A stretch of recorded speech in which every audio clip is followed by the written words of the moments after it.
Hello guys, welcome back to my channel. তোমাদের সকলকে আমার আরেকটি নতুন ভিডিওতে ওয়েলকাম। তো দিনটি ছিল পয়লা বৈশাখের দিন। দুজনে মিলে বেরিয়ে গিয়েছিলাম ডিনারের উদ্দেশ্যে। চলে এসেছিলাম একটা ক্যাফে কাম রেস্টুরেন্টে, যেটা আমাদের ছিল বেলঘুরিয়া রথতলাতে।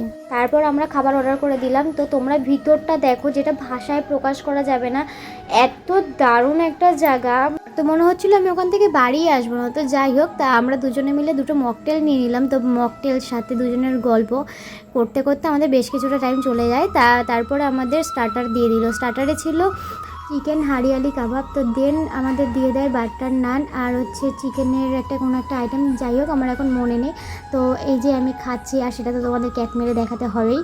তারপর চলে এসেছিলো ফ্রাইড রাইস আর চিলি চিকেন। প্রত্যেকটা খাবার এত দারুণ ছিল, পুরো মুখে লেগে থাকার মতন। রিজনেবল প্রাইসে কোয়ান্টিটিটা এতটাই ছিল যে আমরা দুজনে মিলে খেয়ে কমপ্লিট করতে পারিনি। আমরা বাড়িতে পার্সেল নিয়ে চলে এসেছিলাম। খাওয়া দাওয়া সেরে আমরা বাড়ির উদ্দেশ্যে বেরোচ্ছিলাম।